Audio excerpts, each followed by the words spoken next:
Guys, the Insta360 OneX2, this is a cool camera. I love it. I had the Insta360 OneX as well. And you know what? I always called it the camera from the future. But I was trying to get into bullet time a little while ago and I really struggled to find how to do that, and there really weren't very many detailed clips or simple clips on YouTube even. So I decided to show you how to get into bullet time and also show you a bullet time video, and that is coming right up.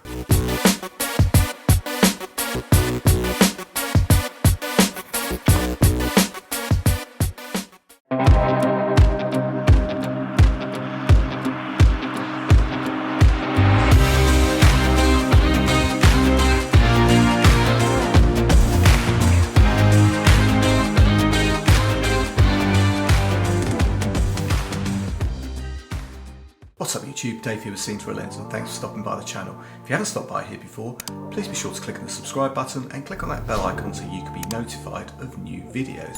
So guys, yes, the Insta360 OneX2. This is an awesome little piece of kit. I absolutely love this camera. I actually had the previous generation. You know what? I called that the camera from the future because it was so good, and what you can do with it after, you know, you've only got to point this thing in the right direction and you've kind of got the shot. So that is amazing. You never miss the shot. But I've been asked about bullet time recently, so I thought I'd share a quick clip about bullet time, but I'd also share how to actually get into bullet time, because when I first tried to get into bullet time, I could not find the menu options at all. And I searched around YouTube for clips, but there was nothing that was really, you know, simple and self-explanatory. You know, there was a lot of videos about bullet time in terms of like, here's a bullet time clip. Okay, thousands of those, but there was no simple instruction on how to actually navigate the application to get in there in the first place. So guys, this is how you do it. So guys, here we have the Insta360 OneX2 and we've got the iPhone. I'm running the Insta360 One app on the iPhone, and both of these devices are connected together using Wi-Fi. So I've got full control over the camera from the phone.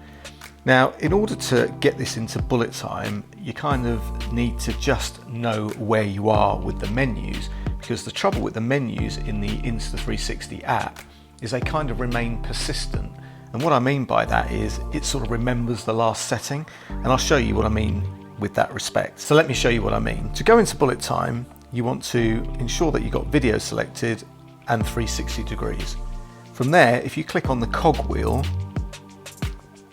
you'll see another menu pop up, and that menu for me says standard. You've got the resolution at 5.73K at 30 frames per second, and you've got a color profile which is set to vivid. If I click on standard, I'm now going to get another menu which has got standard again highlighted. It's got HDR, time lapse, time shift, and if I scroll along, I've got bullet time. So for me, if I want to go into bullet time now, I just click on bullet time. That drops me right down to the first menu, and I select bullet time again, and I'm good to go. So if I've got my bullet time cord or my bullet time stick connected, I'm good to go with making bullet time movies.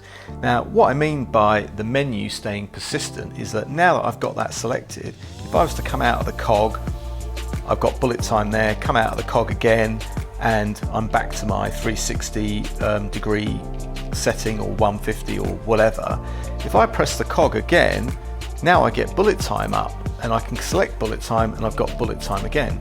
I don't have the standard menu option that I had before. The only way I'm going to get back to that is by scrolling along, going into standard, and then clicking the cog. So that's what I mean by the menu staying persistent. If I go back into the cog, now I've got standard, and I've got the same menus that what I started with. So wherever you are in the menu structure, the app will remember what your last selection was, and that's okay if you use one thing and one thing alone. But if you want to, you know, play with the other settings, then you kind of just got to remember where you are and how to navigate the app. So guys, there you have it. Simple once you know how. This was just a quick clip, guys, to show you how to do that. If you've got any comments or questions, please leave them in the comments section below. If you'd like any other tips, hit me up in the comments as well. Until then, guys, I'm Dave with Seen Through a Lens. Please like, subscribe and click on that bell icon so you can be notified of new videos. Bye for now.